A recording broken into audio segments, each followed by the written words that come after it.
Welcome back. हम बात कर रहे हैं पाकिस्तान तहरीक इंसाफ के हवाले से अली अमीन गंडापुर साहब की प्रेस कॉन्फ्रेंस के हवाले से। फिर उस प्रेस कॉन्फ्रेंस में, उस इवेंट में आलिया हमजा साहबा मौजूद नहीं थी। हमाद हसन साहब, आपने सुना इसार राना साहब को भी, वो कह रहे हैं कि वो तो लाहौर में मौजूद थी। फिर नदीम कुरैशी साहब को भी आपने सुना। सर, इस तरह के काम करके आपको लगता है कि ये पार्टी के अंदर बहुत ज़्यादा तकसीम हो चुकी है? ये तकसीम बढ़ती बढ़ती इतनी बढ़ गई है कि आपने चीफ ऑर्गेनाइजर को माइनस कर दिया, बानी पीटे तो बहुत दूर की बात है सर। बिल्कुल, इसार राना साहब की इतला बिल्कुल सही है। मैंने आज सुबह लाहौर में एक दो सहाफ़ियों से मेरी बात हुई तो वाकई वो लाहौर में मौजूद है। 2-3-4 दिनों से अली हमजा साहिबा लाहौर में मौजूद है।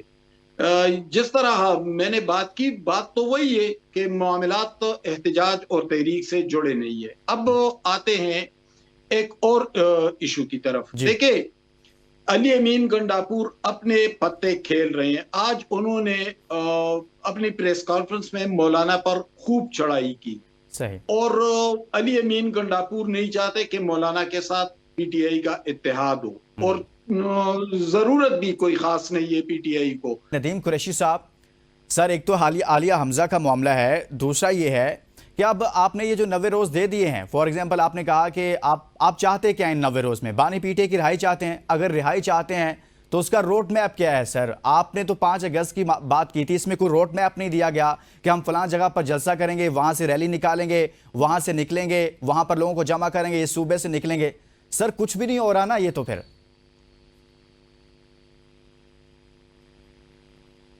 अच्छा, मैं तवक्को ये रखूंगा, आप मुझे चंद सेकंड देंगे। जी जी। करते हैं, बात का टेम्पो खत्म हो जाता है।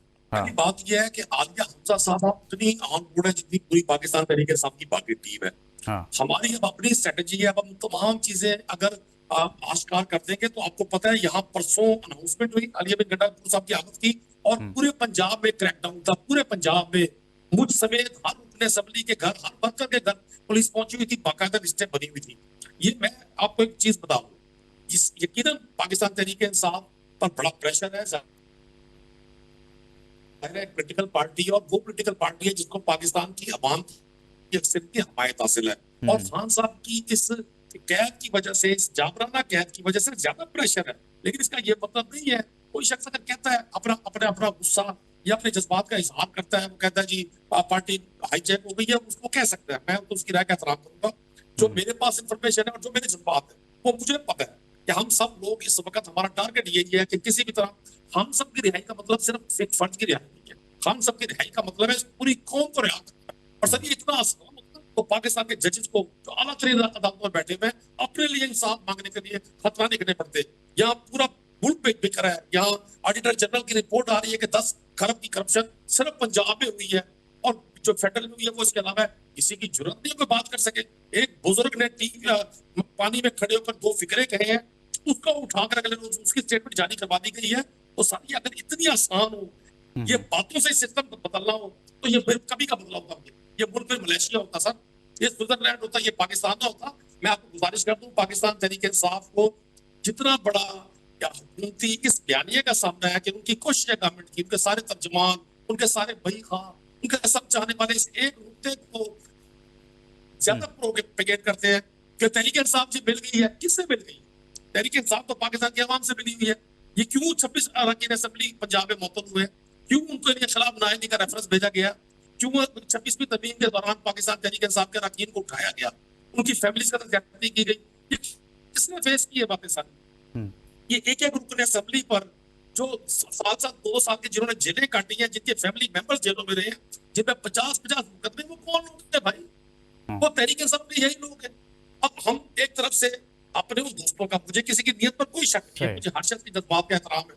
सर, बातें करना बड़ा आसान है। चलें, ये सबको पता है सर, जो कुछ हो रहा है और जो होता है उस पर बहुत बात होती है। हम बात करते हैं, इसार राना साहब बात करते हैं, बाकी लोग बात करते हैं, बहुत बात होती है जो आप बात कर रहे हैं। जी जी जी जी। मैं सुन लेना जी जी सर। जान लोगों को प्रोवोक करना और एक जमात जो ऑलरेडी रियासती हुकूमती जबर का शिकार है, मतलब अरकान असेंबली सिर्फ असेंबली में एहतजाज कर रहे हैं तो उनके खिलाफ नाअहली का रेफरेंस आ गया। स्पीकर जो हाउस के कस्टोडियन होते हैं वो इतनी जज्बाती है और गुस्से वाली प्रेस कॉन्फ्रेंस करते हैं, आपको अंदाजा नहीं है। आपको गुजारिश करता हूँ, 5 अगस्त को रोड मैप दे, 5 अगस्त से पहले हम पूरे पंजाब में इस सारी तहरीक को एक्टिवेट करेंगे। हम यहाँ के किसानों को इकट्ठा करेंगे जो सड़कों पर एहतजाज कर रहे हैं। हम एजुकेशन को इकट्ठा करेंगे, हम महकमा तालीम के लोगों को, हेल्थ के लोगों को, जितने शरीक जो सिर्फ 4-5-7 लाख है, बाकी तो हर शख्स विक्टिम है। जो सही। पेट्रोल यूज कर रहा है वो भी विक्टिम है सिस्टम का, जो बिजली का बिल इस्तेमाल कर रहा है वो भी विक्टिम है, जो सही। सोलर से एनर्जी पैदा कर रहा है वो भी विक्टिम है सिस्टम का। हम्म, छोड़ा किसको है इस मौजूदा हुकूमत ने। तो ये पूरी कौम को बाहर निकाले, सब लोगों का मुल्क है। हुजूर कहता है कहाँ है काशिफ अब्बासी समाज, मुझे बताएंगे कहाँ है। तो ये सही। जनाब इतनी आसान चीज, मुझे सर राणा साहब का बेगाह प्यार है, मैं इनका साथी तौर पर बड़ा फॉलो हूं। लेकिन सर ये इमाम इनकलाब बनकर गुफ्तगू करना बड़ा आसान है, सड़क पे खड़े होकर अपनी जान के नजराने पेश करना बड़ा मुश्किल है। 76 लोग शहीद हुए इस तहरीक में अभी तक, जब से अप्रैल 2022 से रजीम चेंज हुई है। 76 से ज्यादा तहरीके साहब के वर्कर शहीद हुए, 34,000 मुकदमा दर्ज सर हुए। वर्कर्स की तो पाकिस्तान सब तहरीके बात साहब करते के हैं ना, मुकदमा। वर्कर्स 26 नवंबर को हमने 34,000 यहाँ मुकदमा। इस्लामाबाद में बैठकर भी देखा कि वर्कर्स तो आए थे, निकले थे, लेकिन लीडरशिप कहाँ थी? हम ढूंढते रहे डी चौक में खड़े होकर के लीडरशिप कहाँ है। आप देखें ये ना। ये सर, चीजें तो सुने, होती सुने, रही हैं। सुने। नदीम साहब, मैं आप- आकृष साहब आपके अभी आपके पास जान- वापस एक- आता हूँ सर। एक जुमला जी जी। सर, एक जुमला आपको 26 नवंबर की एफआईआर निकाल के देख ले रावलपिंडी की। अगर उसमें एमएनए एमपीएस नामजद नहीं जी। है तो अगर तो मौजूद नहीं थे तो उनके नाम वैसे ही आ गए। यही तो एक अलमी है हमारा कि हम सब लोग अपने आप को हदी कहो समझते सर हैं। एफआईआर का और तो दूसरे हुकूमत को ने हम- वैसे ही क्राइटेरिया ही खत्म कर दिया है ना, उसका तो सिस्टम ही खत्म हो गया। वो एक बंदा लाहौर में बैठा है, 6 शहरों में उस पर एफआईआर हो जाती है। ये तो हम सबको पता है सारी एफआईआर leadership मौजूद थी, इस मुल्क में सारी कैसे हो रही leadership हैं। मौजूद थी। इसार राणा सारी साहब, leadership मौजूद इसार राणा साहब, सर वहां पर अली अमीन गंडापुर साहब ये भी कह रहे थे कि बातचीत हम ऐसे लोगों से करना चाहते हैं जिनके पास इख्तियार है, और अगर वो चाहते हैं तो उन लोगों को साथ बिठा लें, यानी कि उनसे मुराद यानी कि हुकूमती लोग, बाकी सियासी जमातें। सर क्या कहना चाह रहे हैं वो? अभी बातचीत चल रही है कोई, या बातचीत करना चाहते हैं, या फिर अली अमीन गंडापुर साहब बातचीत की तरफ जाकर कोई अचीवमेंट, कोई रास्ता निकाल पाएंगे? एक तो नदीम भाई साहब हमारे भाई हैं, बड़े जज्बाती हो जाते हैं। इनका जज्बाती होना बनता भी है, क्योंकि पार्लियामेंट में इनकी तकरीरों के क्लिप जो है ना वो फिर निकाल के वायरल किए जाते हैं।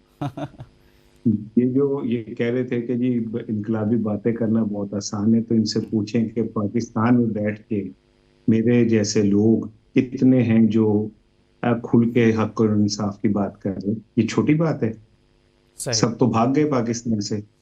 और बाहर बैठ के वो इनकलाबी बात, जो पाकिस्तान में बैठ के मैं अगर ये बातें करता हूँ, मैं इस सिस्टम के खिलाफ बात करता हूँ, तो वो छोटी बात है। 4 नौकरियां मेरी गई हैं, ठीक है, पीटीवी से निकाला गया, मुझे समा छोड़ना पड़ा, मुझे टैलेंट में मेरा प्रोग्राम बंद हुआ, मैंने इसके कीमत दी है सच बोलने की, और किराए पे मकान में रहता हूँ बैंक प्लज में।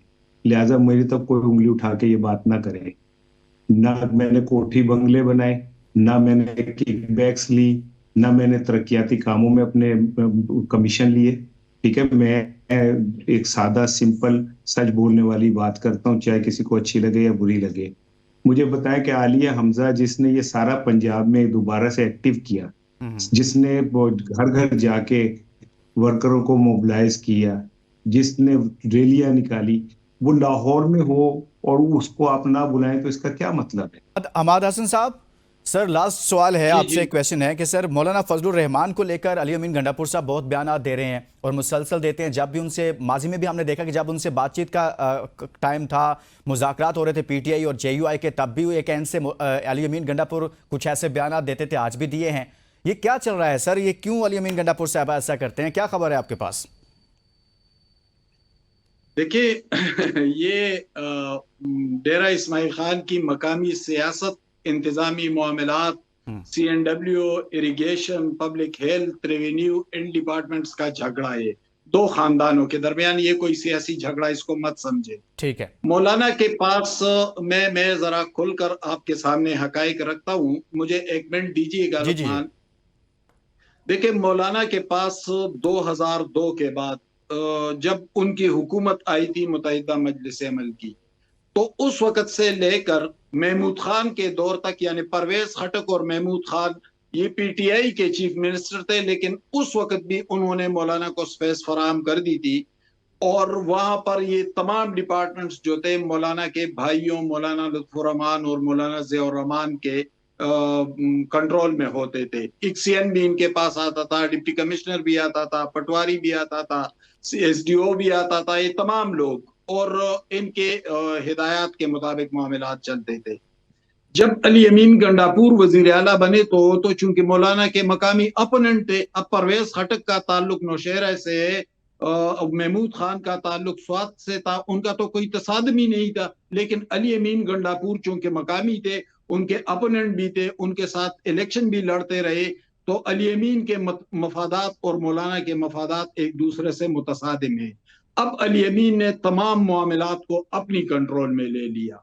जब उन्होंने अपनी कंट्रोल में ले लिया तो मौलाना ने पहले असद कैसर को करीब कर लिया और लोगों को, मौलाना का मुद्दा ये हिरगिज नहीं है कि PTI की हुकूमत खत्म हो जाए सूबे में, और न वो ऐसा कर सकते हैं क्योंकि PTI को एक बड़ी अक्सरियत हासिल है। मौलाना का मुद्दा सिर्फ ये है कि अली अमीन को रिप्लेस किया जाए, कोई और वजीर आला आए, वो वजीर आला मर्दान से हो, स्वात से हो, पेशावर से हो, वो पार्टी के अंदर तब्दीली चाहते हैं, लेकिन वो वैसे ये नहीं चाहते कि हुकूमत तब्दील हो जाए, लेकिन वो ये चाहते हैं कि CM KP तब्दील हो जाए। ये मौलाना फजलुर रहमान साहब का मुतालबा है।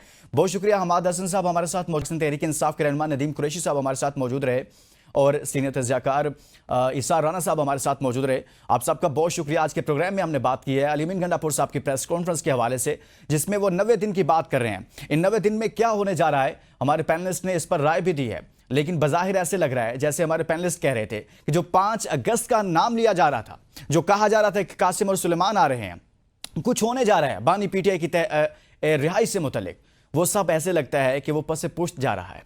इसके साथ ही इजाज़त दीजिए, अपना बहुत सारा ख्याल रखिए। अल्लाह हाफिज़।